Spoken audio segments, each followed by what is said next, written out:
আসসালামু আলাইকুম, welcome to my new blog. বাইরের অবস্থা এত খারাপ আর এত বৃষ্টি হইতেছে, দুপুর থেকে অনেক বৃষ্টি পড়তেছে। আর এই দুপুর থেকে আমার মেয়ে পাগল করে ফেলতেছে যে সে মোমো খাবে। আসলে আমার মেয়ে অনেকদিন যাবতই বলতেছে, তো আমি ওরকম ভাবে সময় পাইতেছিলাম না। তো আজকে হচ্ছে সাথে আমার জামাই ওইটার সাথে যোগ হয়েছে যে সেও খাবে। এখন কি আর করার, ওদের আবদার তো রাখতেই হবে। আর ওই দিনের ওয়েদারটা তো মাশাআল্লাহ বলার মতো না। আর এই ওয়েদারে গরম গরম মোমো। তো কে কে বৃষ্টির মধ্যে কে কি করেন অবশ্যই কমেন্ট করে জানাবেন। তো ওই যে বললাম না যে আমি যে কাজই করি না কেন ওই কাজই হচ্ছে আমার জামাই আসবে আমাকে হেল্প করার জন্য। তো সে আসছে মোমো বানানোর জন্য।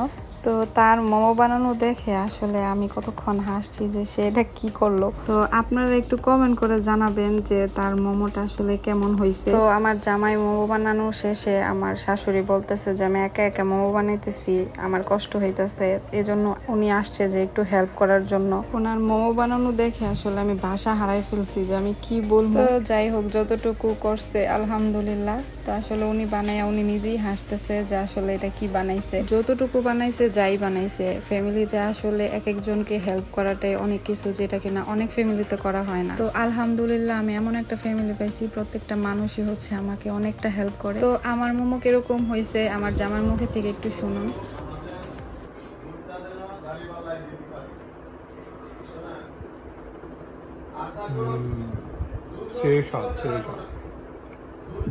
খেতে চলে আসুন নীতিশ কিচেনে।